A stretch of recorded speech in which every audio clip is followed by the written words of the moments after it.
Hi, in this exercise, I want you to take everything you've learned so far and put it to good use by creating an app icon. This can be used for both iOS and Android. What I'm interested in is how you use smart objects to create a presentation, but also how you design this icon. This will take anywhere from 30 minutes to a few hours. Here are a few tips to get you started. For the product itself, it's best you have an idea about the app. I don't recommend you jump straight into Photoshop and design something for an imaginary product. Instead, I suggest you either use one of my apps, Keyboard Plus or SMS Plus, or go and look for apps that could have their icon improved. That's because an icon has to tell a story in one way or another. To get the essence of a product, you have to first use it, then read its backstory.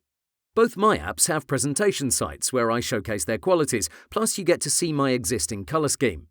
Take everything in and see how you'd improve it. This is a challenge, it's not a laid-back experience. You have to dig deep into it and figure out what the competition is doing, how you can outsmart it, and how you can create a flagship design. Speaking about it, you have to keep it simple. In general, avoid using clashing colours. This means having blue text on an orange background. That's a major no-no. Stay away from too many elements as well. Initially, when I discussed our icon with my team, we tried to integrate some keys to show that this is a keyboard app. Fact of the matter is, there's not enough room. If you bunch up too many elements inside a 512 by 512 canvas, it won't look right. Plus, whenever you're designing, you'll have to use a mock-up. Here's how this works. You're going to work on a big display, say 1 or 2 24-inch monitors, and you'll be seriously zoomed in. Of course, you can see all those tiny details and differentiate between 3 or 4 elements. On the other hand, if you bring that design to your phone by using a mock-up, you'll see how everything is tiny and it's much harder to figure out what's going on. Here's how we design an app icon at our Android Design Studio.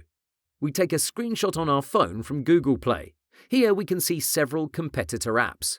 We add a rectangle over one of them, preferably with square corners, so we can create a clipping mask. It's essential your icon is exactly the same size as all the rest of them. Even if it's 10% bigger, you'll naturally be more inclined to like it more. Now, once your design is taking shape, drag it here and create a clipping mask to see how it stacks up against all the other ones. Analyze what's going on and take action. Do minor tweaks and see if you can nudge it to perfection. This is going to take time. You're not likely going to get it right on the first couple of tries. Remember, keep it simple, but don't under-design it. Too many Photoshop users will slam a solid colour and a white icon and they'll be happy with it. That's not enough. Speaking of that, most app icons don't feature any text, so I'd be wary of slapping a keyboard text layer on top of it. Let's switch gears and say you'll use SMS Plus as your starting point. It deals with messages, so you'd be inclined to use an envelope of sorts, right? It's not an instant chat app, by the way, so it's not a competitor to WhatsApp or Facebook Messenger. If you use any envelope that's available on the web, your icon will lack character. Remember, this is the face of a business, so it has to be interesting. That's why in my live version, I used modified fonts. You want to be unique and distinguish yourself from everyone else. If you're using a font that's available anywhere on the web, chances are your icon will lack personality.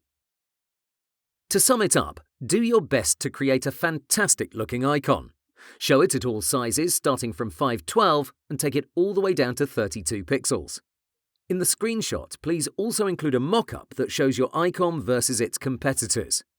I suggest you visit my sites and choose either Keyboard Plus or SMS Plus, but feel free to use any other app on the market. What's important is you do your research and you put some thought into it.